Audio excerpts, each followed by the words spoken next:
Right, you guys, so real quickly, I wanted to talk to you about some of the things I do when I prototype an aircraft. So this was an idea I had a while back. I wanted to make a Batwing biplane that wouldn't be a rip-off of the Batwing. There's a lot of Batman type stuff out there, but they're rip-offs of the Batwing. This is nothing like it. I tried to envision what Batman would have flown if he was alive in World War I, and then built that a whole bunch of times because I kept getting ideas for it and building more. So when I'm looking at a prototype, I'm looking at a few things. So I take this and I try and find the balance point, and I realize that I made this spar. If this was going to be a monoplane with this thin a wing, it's got a pretty big tail, and the tail is pretty far back. This is too tail heavy. Okay, that's not so bad, but look how far back its center of gravity. Now I have to put nose weight on this to make it balanced, but you have to center the gravity this. This is actually going to be a biplane, a Batwing biplane, and I like it. I do. I really like the lines of it. I think that when it's done, it's going to be sick. But one of the things I do when I'm at the stage where I've got the first wing on is I try and fly it. Now this one I would have to put a lot of weight on, and because it's a thin wing, it will not tolerate that. It will not fly a lot of weight. This is not a deep wing. Look at the size difference. So all I'm going to tell you is that if you take this and we spin it, now that I've examined them a little bit, I'm looking at their flight characteristics. It has a lot of resistance to rolling, you guys, and I mean a lot, because it has two wide wings. Well, you might think that's a bad thing, but what if I designed it to be a slow flyer for the beginner that looks cool? That is what this is and was intended to be. And so you'll notice it has no ailerons cut. I'm actually planning on making this one pretty much run just by the tail. It'll have tailerons and a rudder, and that'll make it handle, but it won't make it fast flying. It'll be a slow flyer for indoors. Okay, that'll be fine. I can step it up and put ailerons in and make 4-channel, and that'd be fine. It's designed so it'll run on a variety of setups. But on a 2-channel setup, look at the size of the tail. This is prototyping 101. And when you prototype something, you have to look at what will be its flight characteristics. I have to look very carefully and think about where my ailerons are going to be. Do they have enough room to operate properly given my design? Is the tail big enough? If I wanted this to be operated only by the tail, the answer is no. This tail would not be big enough because it would be slow handling, very slow to turn. And how are you going to have it fly in a room this big if it's slow to turn? That's no good. Whereas this one, with its wicked fast roll rate, and you can feel it when you roll it, there's like no resistance in the air. Any little provocation, it'll roll. Well, this makes this more of an expert level design, and when I build my bottom wing, I'm going to consider the amount of resistance to roll that I want the aircraft to possess. I mean, look at this thing. It's like brutal. There's no resistance. It just rolls easily and freely. Well, a lot of people don't think they can check the roll rate that way, but they actually can. So what you do is you see how much resistance it has to roll, and you can gauge that just by feel. And then when you make your ailerons, if it has no resistance to roll like this, make small ailerons because you won't need big ones. And if you make big ones on an aircraft that's that sensitive to roll and that easy to make roll, you're going to regret it later if you're a beginner because it's going to be too sensitive to fly. You're going to have to dial it way back with digital trims.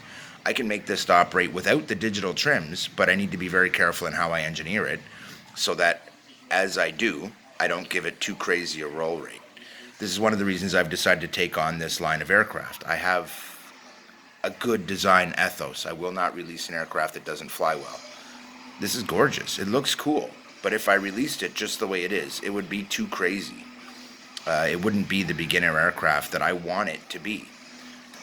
This one, I didn't actually design to be 2-channel, thank God, or it would be a very poor design. It's going to have ailerons, and because of that, it'll be able to roll. What I do notice is that it wants to stay in this position. It doesn't want to roll fast, but it tips a wing nicely. It doesn't resist hard tipping the wing. It just resists a fast roll, which means I can put fairly big ailerons on it, and it won't be so crazy that you can't fly it. It won't be like flying a 3D aircraft. it'll be a nice, mellow, kind of cruisy kind of flight, and that is what I want from that aircraft, so that's what I'm engineered it for. This one is different. This is a small monoplane that is going to be a biplane later, and I'm in the middle of developing the second wing. And one of the reasons I wanted to test this wing out was because I wasn't sure it would have a good roll rate. And I was right. It's way too sensitive on the roll rate with this thin a wing. So the tail is nice. It's a good shape. It's a good design. I like the way it rotates. It's not resisting the aircraft, which means the tail will just follow and it'll be nice. This is actually a really good little design. If I wanted it to be a little rocket ship and be impossible to fly inside, no, I mean really, it'll be fine to fly inside, but this would basically be a 3D aircraft. It'll flip end to end really fast because the wing doesn't have much resistance in the air, so it's not going to resist a climb. It'll be a great aircraft to power by the tail if I make it with enough lift. So what I'm going to do is I'm going to design a second wing pretty much just like this, only a little bit deeper. That is to say, a little bit deeper this way, a little more rounded, like the bottom wing of this aircraft. So it's fairly resisting a roll. I want it to provide a fair bit of resistance to a roll. So the upper wing matters to turn in and to flying, but so does that bottom wing. They both make a big difference. So between the two, they'll be very balanced, meaning I won't have too crazy a roll, but it will be easy enough to roll that it could be run only on the tail. This could be a good 3-channel flyer when I'm done. In fact, it's specifically engineered for that. Now, I've heard a lot of people develop a lot of things over the years. I've seen a lot of their products, and a lot of times you get these crappy little aircraft that look scale, but the tail is too small to be running the aircraft, and it is all that's there for control, and so the whole thing is pretty crummy handling. I do not want a crummy handling airplane. I want this to be kind of awesome. And I want it to feel really locked in the sky, and I want it to fly well. And for that to happen, I need to have the right size control surfaces, which I have nice big elevators here, a nice big rudder and compared to the size of the wing, and that is why, because they will be what's turning the aircraft. Now that being said, I still need my second wing, but I like to test things at every stage. If I build a biplane, I don't just test one wing, I test them individually to see if those wings are going to be what I want. Now in this case, this has more resistance to rollover than I want because I want it to be a 4-channel plane that's pretty decent. I want it to be fairly advanced. So I'm going to trim the tips and round those tips out much like the bottom ones. And then I'm going to trim these down in the back and take away some of the material. I'm also going to remove this part and make it flush with this bottom wing. All that will substantially reduce the roll resistance of the aircraft. As to the bottom wing, I'm going to narrow it. So I'm going to make another clip out here and here to reduce that corner angle. The same's true if you build my Eagle.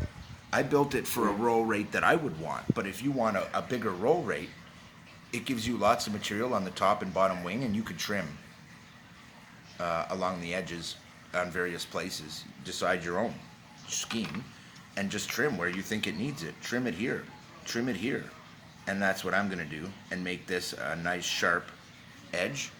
That's one option. But this is what I mean when I say I engineer things carefully. I will design the prototype, I will look at it. I don't just design a prototype and then say, okay, here, you buy this now, because that would not be okay, and I could, but this wouldn't be as good an aircraft as I am designing it to be. It's not finished yet.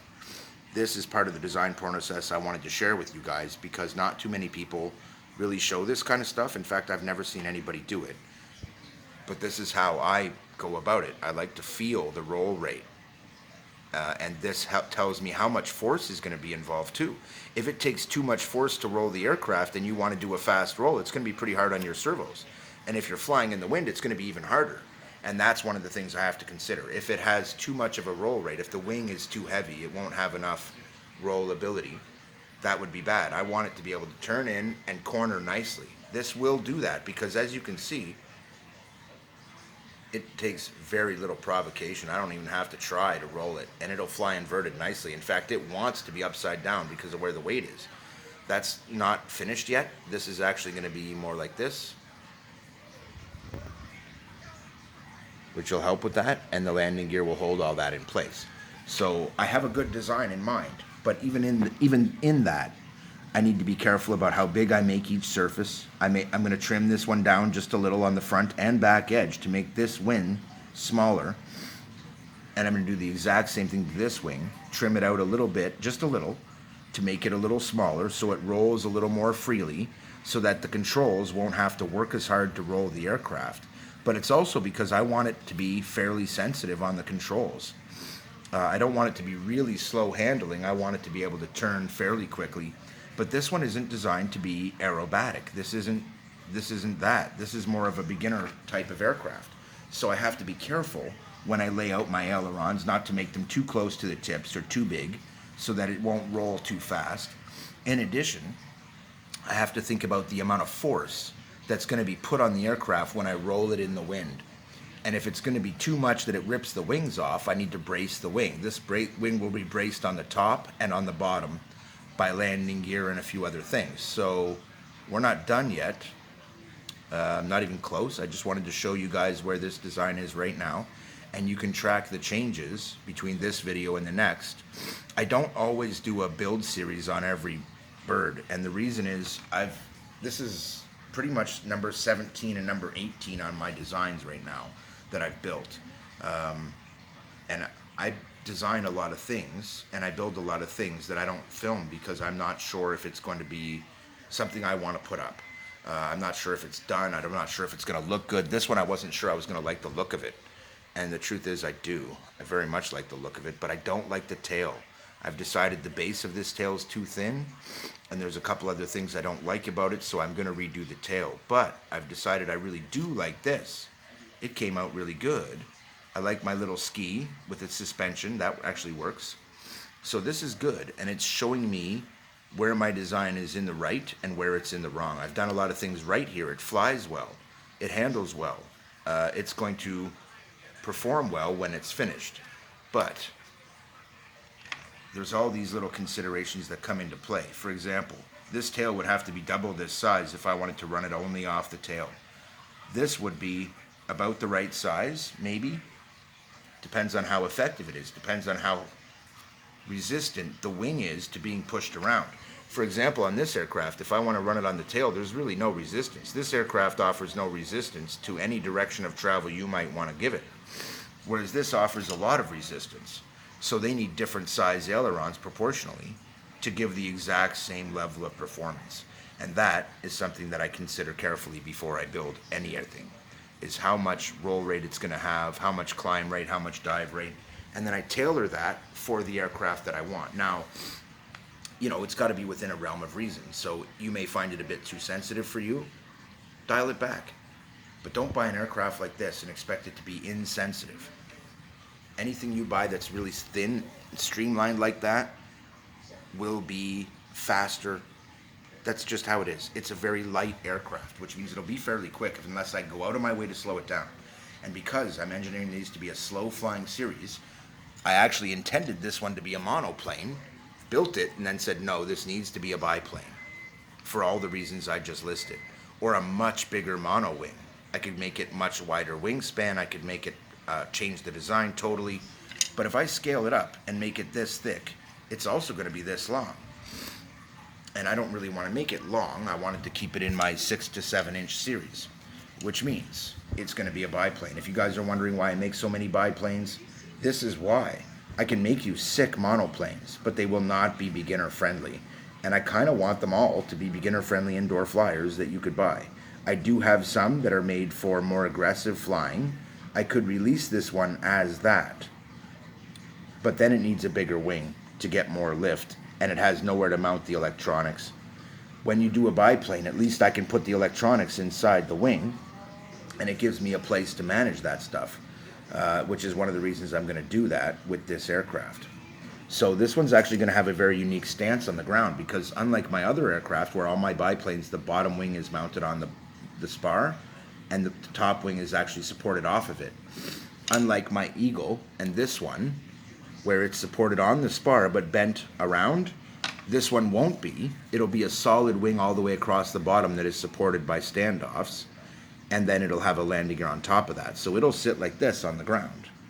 and it'll have a very different look to it than it does right now. But in the end, it'll still be sexy. It'll roll with a slightly slower rate, so it won't be ridiculous, but it'll still have a good roll rate so that I can still turn it in an agile fashion and fly it indoors. Anyway, I just wanted to show you guys some of the considerations that go into this.